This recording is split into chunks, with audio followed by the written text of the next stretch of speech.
السلام علیکم بچوں، کیسے ہیں آپ سب؟ روزے کیسے گزر رہے ہیں آپ کے؟ امید ہے اچھے گزر رہے ہوں گے اور چھٹیاں بھی آپ کی اچھے سے گزر رہی ہوں گی۔ تو تھوڑا سا پڑھائی کی طرف بھی موڈ بنا لیجیے۔ آپ آج کے اگلے لیکچر کی طرف چلتے ہیں۔ آج ہمارا بیٹے اردو کا چوتھا لیکچر ہوگا اور سبق آپ کو پتہ ہے کہ ابھی ہم حمد کر رہے ہیں جس کے شاعر ہیں حفیظ جلندھری، اور آج کے مقاصد ہمارے پیش نظر ہونے چاہیے۔ کیونکہ ہم حمد کر رہے ہیں تو اللہ تعالیٰ کی ذات اور صفات کی خوبیاں شاعر بیان کر رہا ہے، تو اس سے ہم سب آشنا ہوں گے، ہمیں معلوم ہوگا کہ جو مثالیں وہ دے رہے ہیں۔ پھر یہ کہ جب ہماری نظم مکمل ہو جائے گی تو ہم حفیظ جلندھری صاحب کی جو نظم گوئی کی خوبیاں ہیں اس سے آپ آگاہ ہوں گے، روشناس ہو سکیں گے، کیونکہ ہم نے کل بھی جب ان کے تعارف میں دیکھا تھا کہ سادگی ہے، زبان کی صفائی ہے، موسیقیت ہے، تو یہ چیزیں آپ کو اپنی حمد میں نظر آ رہی ہیں کہ سادہ الفاظ ہیں۔ آپ کو کوئی بہت زیادہ سوچنے کی ضرورت پیش نہیں آئے گی یا اتنے مشکل الفاظ نہیں ہیں، زبان کی صفائی اور سادگی ہے ان کے الفاظ میں۔ انہوں نے چناؤ ایسا کیا ہے کہ جس سے آپ کو بہت زیادہ مشکل پیش نہیں آئے گی اس نظم کو، اس حمد کو سمجھنے میں۔ اچھا، اور ایک جو ہمارا تیسرا مقصد ہے وہ یہ ہے کہ ہم اس کے بعد مشقی سوالات جو ہیں وہ بہت آسانی سے آپ خود ہی حل کر لیں گے۔ اتنا تو آپ آسانی سے سنیں گے تو آپ بہت چھوٹے چھوٹے بڑی آسان سے اس کی مشق ہے، جلدی سے حل ہو جائے گی۔ تو چلتے ہیں اس کے 5ویں شعر کی تشریح کی جانب۔ اچھا جی، ہمارا 5واں شعر ہے: وہی ہے کائنات اور اس کی مخلوقات کا مالک، نباتات و جمادات اور حیوانات کا خالق۔ اچھا، یہ مالک لکھا گیا تو مجھ سے خالق کا لفظ۔ اچھا، اب اس میں بھی شاعر جو ہیں اللہ تعالیٰ کی بڑائی کا اعتراف کرتے ہوئے اس کے خالق اور مالک ہونے کا اقرار کر رہے ہیں اور کہتے ہیں کہ وہی سے مراد ہی کیا ہے؟ اللہ تعالیٰ ہی ہے جو اس کائنات اور اس میں موجود تمام مخلوقات کا خالق ہے۔ اب کائنات میں صرف یہ زمین نہیں ہے، کائنات میں نہ صرف یہ زمین بلکہ آپ کا جتنا سولر سسٹم، نظام شمسی بھی آپ کا، اور پھر آسمان بھی آپ کے، اور ستارے سیارے، کائنات جو ہے بیٹا اس یونیورس کو کہتے ہیں، صرف دنیا نہیں۔ اب شاعر یہ کہتے ہیں کہ اللہ تعالیٰ اس پوری کائنات کا خالق ہے، یہ اسی نے تخلیق کیا، اس پوری کائنات میں جتنی مخلوقات موجود ہیں ان سب کا خالق کون ہے؟ اللہ کی ذات، ٹھیک ہے۔ اور اس میں وہ کہتے ہیں کہ جہاں بھی آپ کو نباتات ملیں، نباتات میں مطلب بتایا تھا کو پودے، پھل پھول فصلیں جو بھی ہیں، جمادات بے جان اشیاء جس میں پتھر ہیں، پہاڑ ہیں، اور حیوانات یعنی جتنے جاندار، کیڑے مکوڑوں سے لے کر زمین پر چلنے والے، سمندروں کے اندر تیرنے والے، رہنے والے، اور اس کے علاوہ جو ہم انسان، یہ سب حیوانات میں شمار ہوتے ہیں۔ تو ان سب کا خالق جو ہے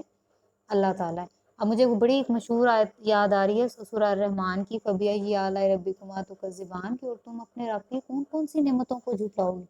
تو یہ بھی میں آپ کو آگے حوالے میں لکھوا دوں گی، آپ اس کو بھی نوٹ کر لیجئے گا۔ اور بچوں یہ آپ نے یاد رکھنا ہے کہ جو آیات کے ترجمے ہیں اور جو حوالے کے اشعار ہیں، یہ سارے آپ نے کتاب کے اوپر سائڈ پر کہیں بھی جگہ ملتی ہے تو وہاں پر آپ نے لکھنے ہیں، الگ سے نہیں، تاکہ آپ کو پتہ ہو کہ یہ فوراً آپ کو یہ چیز یاد آئے اور آپ اس کو نوٹ کر لیں۔ شعر نمبر 6: وہی خالق ہے دل کا اور دل کے نیک ارادوں کا، وہی مالک ہمارا اور ہمارے باپ دادوں کا۔ اچھا، اس میں ایک بڑی خوبصورت جو پہلے مصرے میں بات کی ہے، وہ شاعر ہی کہہ رہے ہیں حفیظ جلندھری صاحب کہ اللہ تعالیٰ ہی دل کا خالق ہے۔ انسان کے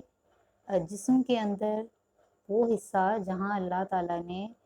اپنی ذات کے رہنے کے لیے جس جگہ کو، جس انسانی حصے کو مختص کیا ہے، منتخب کیا ہے، وہ اس کا دل ہے۔ کہ اللہ کی ذات جو اس زمین و آسمان میں نہیں سما سکتی، لیکن اللہ یہ کہتا ہے کہ اگر میں کہیں ٹھہرتا ہوں تو انسان کا دل ہے، جس کے لیے قلب کا لفظ استعمال ہوتا ہے نا قرآن میں۔ تو شاعر یہ کہہ رہے ہیں کہ اللہ تعالیٰ ہی دل کا خالق ہے، یہ دل بھی اسی نے پیدا کیا، اور دل کے اندر جو نیک ارادے ہیں،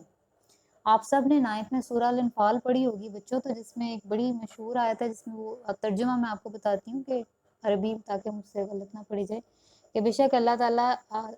جو ہے آدمی اور اس کے دل کے درمیان حائل ہو جاتا ہے۔ تو کیا مطلب تھا اس کا؟ کہ جب انسان کا دل کسی برائی کی طرف یا ایسے ارادے کی طرف مائل ہوتا ہے تو اللہ تعالیٰ اس کو پھر خیر کی طرف موڑ دیتا ہے۔ تو دل کے اندر جو نیک ارادے پیدا ہوتے ہیں اس کا خالق بھی اللہ ہے، کہ جب آپ کسی برے کام کا ارادہ کرتے ہیں تو اللہ تعالیٰ آپ کا دل پھیر دیتا ہے،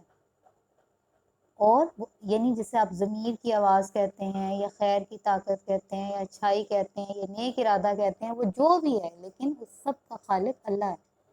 جو آپ کے دل کو گناہ سے آلودہ نہیں ہونے دیتا۔ پھر اگلے مصرے میں وہ کہتے ہیں کہ وہی مالک ہمارا اور ہمارے باپ دادوں کا، تو صرف دل کا خالق نہیں ہے، دل کے نیک ارادوں کا خالق نہیں ہے، بلکہ وہ ہمارا مالک بھی ہے، اور نہ صرف ہمارا مالک ہے بلکہ ہمارے آباء و اجداد، یعنی اور اس آباء و اجداد میں پوری انسانیت ہے، جو انسان دنیا سے گزر چکے ہیں۔ حضرت آدم علیہ السلام، یہ ہمارے پیچھے آباء و اجداد میں تمام انسان ہی تو چلے آ رہے ہیں نا، تو صرف ہمارا ہی مالک نہیں ہے بلکہ ہمارے باپ دادوں کا، ہمارے آباء و اجداد کا مالک بھی اللہ تعالیٰ ہی ہے۔ اچھا جی، آخری شعر کی طرف آ جائیے۔ کہتے ہیں کہ بشر کو فطرت اسلام پر پیدا کیا جس نے، بشر انسان کو، اب اس میں اللہ تعالیٰ کا شکریہ ادا کر رہے ہیں، کہتے ہیں کہ اللہ تعالیٰ کا بے حد شکریہ ہے کہ اس نے انسان کو اسلام کی فطرت پر پیدا کیا، اور اللہ تعالیٰ نے بیٹا قرآن میں کہا کہ جو انسان بھی دنیا میں، اللہ کہتے ہیں کہ جسے میں پیدا کرتا ہوں اسلام کی فطرت پہ، یعنی کہ ہم اللہ تعالیٰ سے اس دنیا میں آنے سے قبل، اس دنیا میں آنے سے پہلے آسمانوں میں جب اللہ نے ساری روحوں کو تخلیق کیا اور ہم سے وعدہ لے لیا کہ آپ کا رب کون ہے، تو سارے انسانوں کی روحوں نے یہ جواب دیا کہ اللہ، ٹھیک ہے، الست بربکم قالوا بلا، کہ اللہ نے کہا تمہارا رب کون ہے، تو سب تمہارا رب یعنی اللہ، تو سب نے کہا کہ جی ہاں۔ تو یہ اس وعدے کی طرف جو ہے نا کہ اسلام کی فطرت کیا ہے، اللہ کو ماننا، ٹھیک ہے، کہ پیدا تو سارے انسان اسلام کے نام پر ہیں، کہ وہ اللہ اس کا شکریہ کہ جس نے انسان کو اسلام کی فطرت پر پیدا کیا، ٹھیک ہے۔ شاعر ہی کہنا چاہتے ہیں کہ اس اللہ کی مہربانی ہے جس نے انسانوں کو، جب وہ دنیا میں آتے ہیں تو اسلام کی فطرت پر پیدا ہوتے ہیں، بعد میں اس کے ماں باپ ہیں جو اس کے وہ اپنے ماں باپ کے مذہب پہ چلنا شروع کر دیتے ہیں، ٹھیک ہے، لیکن ہر وہ انسان جو دنیا میں پیدا ہوتا ہے، شاعر کہتے ہیں کہ وہ اسلام کے نام پر پیدا ہوئے ہیں، اور پھر وہ اللہ تعالیٰ کا شکر ادا کرتے ہوئے کہتے ہیں کہ اس اللہ کی مہربانی ہے کہ جس نے ہمیں محمد مصطفیٰ صلی اللہ علیہ وسلم کے نام پر شیدا کیا، یعنی ہمیں رسول پاک صلی اللہ علیہ وسلم کا چاہنے والا بنایا، ہمیں ان کا دیوانہ بنایا، کہ وہ نبی جن کے لیے کہ اللہ تعالیٰ کہتے ہیں کہ اگر میں آپ کو اے محمد صلی اللہ علیہ وسلم تخلیق نہ کرتا تو میں یہ پوری کائنات ہی تخلیق نہ کرتا، یعنی جو وجہ تخلیق کائنات ہے، پوری دنیا، پوری کائنات اللہ تعالیٰ نے اپنے محبوب کے لیے بنائی ہے، اور ہم ان کی امت میں سے ہیں اور ہم ان سے محبت کرتے ہیں۔ تو شاعر یہ کہتے ہیں کہ یہ بھی اللہ کی مہربانی ہے کہ اس نے ہمارے اندر رسول پاک صلی اللہ علیہ وسلم کی محبت رکھ دی ہے، یہ بھی اللہ کی مہربانی ہے، اس میں بھی ہمارا کمال نہیں ہے، یعنی حفیظ جلندری صاحب اس چیز کا بھی جو آپ کریڈٹ کہتے ہیں نا، یا جس کو کہتے ہیں کہ یہ اس کی جو وجہ ہے وہ اللہ تعالیٰ ہی کو قرار دیتے ہیں کہ اللہ ہی ہے جو انسانوں کو اسلام کی فطرت پر بھی پیدا کر رہا ہے، اس نے ہم پہ مسلمانوں پہ خاص یہ مہربانی کی ہے کہ ہمارے دلوں میں رسول پاک صلی اللہ علیہ وسلم کی محبت رکھ دی اور ہمیں ان کے نام کا بھی چاہنے والا بنا دیا۔ اچھا، ایک چیز ضرور آپ نے یاد رکھنی ہے کہ آپ جب تشریح کرتے ہیں تو بار بار آپ یہ لفظ محمد لکھتے ہیں، بیٹے ہم احتراماً رسول پاک صلی اللہ علیہ وسلم لکھتے ہیں، حضور پاک صلی اللہ علیہ وسلم لکھتے ہیں، اور خاص طور پہ سواد مت بنائیے گا بیٹے، یہ اس کے اوپر احتراماً، میں آپ کو بار بار کہہ رہی ہوں، تو پلیز آپ صلی اللہ علیہ وسلم پورا لکھیے گا۔ تو اب ہم چلتے ہیں کچھ حوالے کے اشعار کی جانب۔ اچھا جی، حوالے کے اشعار آپ جہاں جہاں اس کی تشریح کے دوران، آپ کو پتہ ہے، آپ کو اچھی طرح سے پتہ ہے، میں نے آپ کو 9th میں حوالے کے اشعار لکھوائے ہیں، غزلوں میں بھی، نظموں میں بھی، تو حوالے کے اشعار آپ اپنی تشریح کو زیادہ اچھا کرنے کے لیے، مستند بنانے کے لیے، اس کے دوران اپنی بات کو وضاحت سے لکھنے کے لیے حوالے کے اشعار دیتے ہیں۔ تو یہ حمد کے حوالے سے آپ یہ پہلا شعر دیکھ لیجئے، آپ کو جو بھی آسان لگے، آپ نے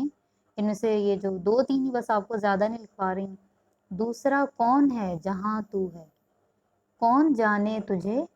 کہاں تو ہے، ٹھیک ہے، یہ آپ کا پہلا شعر ہو گیا۔ پھر اگلا دیکھیے، لاکھ پردوں میں تو ہے بے پردہ، 100 نشانوں میں بے نشاں تو ہے، ٹھیک ہے۔ اچھا جی، اب یہ شعر دیکھیے، کوئی تو ہے جو نظام ہستی چلا رہا ہے وہی خدا ہے، دکھائی بھی جو نہ دے نظر بھی وہ آ رہا ہے، کیونکہ وہ نہیں ہے یہاں پر، خیال ہے جو نظر بھی جو آ رہا ہے، ٹھیک ہے، دکھائی بھی جو نہ دے نظر بھی جو آ رہا ہے وہی خدا ہے، ٹھیک ہے جی۔ اچھا، پیچھے میں نے آپ کو سورہ یاسین کی جو کن فیکون والی جو آیت تھی اس کا ترجمہ بتایا تھا۔ جب آپ اللہ تعالیٰ کی نعمتوں کے بارے میں تشریح میں بیان کریں گے تو آپ سورہ رحمان کی جو میں نے بھی آپ کو آیت بتائی تھی اس کا ترجمہ لازمی لکھیے گا، اور تم اپنے رب کی کون کون سی نعمتوں کو جھٹلاؤ گے۔ اچھا، ایک چیز یہ بھی یاد رکھنے والی ہے، جب یہ والا آخری والا حمد کا جب آپ کو شعر آتا ہے نا بچوں، تو زیادہ تر بچے کیا کرتے ہیں کہ یہاں پر جب رسول پاک صلی اللہ علیہ وسلم کا نام آتا ہے تو اس کو وہ نعت کا شعر سمجھ لیتے ہیں، لیکن آپ نے یہ یاد رکھنا ہے کہ یہ حمد کا شعر ہے، ٹھیک ہے۔ تو تشریح ہماری مکمل ہو گئی ہے، تو اب ہم چلتے ہیں مختصر سوالات جوابات کی طرف۔ یہ آپ سب کو پتہ ہے کہ جو ہمیں مختصر سوالات جوابات آتے ہیں بہت آپ اس کی پریکٹس کر چکے ہیں، 8ویں سے 9ویں جماعت سے 10ویں میں انشاءاللہ کریں گے، کہ آپ نے لکھنا ہوتا ہے 3 سے 4، آپ کو پتہ ہوتا ہے انہوں نے کہا لائنوں میں لکھنا ہے، آپ اس کو حد سے زیادہ بھی 5 لائنوں میں لے کے جا سکتے ہیں۔ اور یہاں تو یہ جو نظموں کے ہوتے ہیں نا یہ سوالات، یہ ویسے ہی بہت مختصر ہوتے ہیں، تو یہ تو لازمی بات ہے کہ آپ کے چھوٹے ہی ہوں گے، زیادہ تر یہ آپ کو ایم سی کیوز کی صورت بھی آ جاتے ہیں، ٹھیک ہے۔ جیسے اللہ تعالیٰ نے کائنات کون سا ایک لفظ کہہ کر بنائی تھی، تو اللہ تعالیٰ نے یہ کائنات کن کا ایک لفظ کہہ کر بنائی تھی، اور کن کو آپ نے انورٹیڈ کوماز میں لکھنا ہے۔ اس طرح سے میں آپ کو بتاتی ہوں، یہ جب آپ نے کن لکھنا ہے یہاں پر یہ اس طرح سے، تاکہ وہ ذرا واضح ہو جائے، ٹھیک ہے۔ اسی طرح سے پھر اگلا سوال ہے کہ اللہ تعالیٰ نے انسان کو کن نعمتوں سے نوازا ہے، اب نعمتیں یہاں پر بے شمار ہیں، ٹھیک ہے۔ آپ لکھ سکتے ہیں سب بچھائیے دسترخوان ہے اللہ تعالیٰ نے، جتنی آپ نے کھانے پینے کی اشیاء اس میں اناج ہے اور پھر فصلیں ہیں وہ ساری، اور پھر یہ موسم اور یہ سب جو جو چیزیں اس میں لکھی ہیں آپ ساری وہ نعمتوں کی صورت میں لکھیں گے۔ اندھیرے اجالے اور خشک و تر کس کے مظاہر ہیں، ٹھیک ہے، یہ اللہ تعالیٰ کی اندھیرا اجالا اللہ تعالیٰ کی شان کے مظاہر ہیں، اللہ تعالیٰ کی قدرت کے مظاہر ہیں۔ اسی طرح سے ہم میں خالق کی کن مخلوقات کا ذکر کیا گیا، آپ نے بھی پڑھا ہے، اس مخلوقات جو ہیں وہ ہیں اس میں نباتات، جمادات اور حیوانات کا۔ انسان کو کس فطرت پر پیدا کیا کہ بڑی ڈیٹیل کے ساتھ بڑی تفصیل سے ہم نے اس کو ڈسکس کیا ہے کہ انسان کو اللہ تعالیٰ نے اسلام کی فطرت پر پیدا کیا، اور بعد میں اس کے ماں باپ ہیں جو اس کا مذہب جو ہے اس کا تعین کرتے ہیں۔ تو آج کے لیے اتنا سبق کافی ہے، اب ہم اگلے لیکچر میں بیٹا اس کے باقی اسی کا بلکہ ہم چوتھے ہی لیکچر کا دوسرا حصہ بناتے ہیں، کیونکہ ہم اس کی مشق حل کر رہے ہیں۔ تو فی الحال ابھی تک کے لیے اجازت، بہت شکریہ بیٹا، اپنا خیال رکھیے گا، فی امان اللہ۔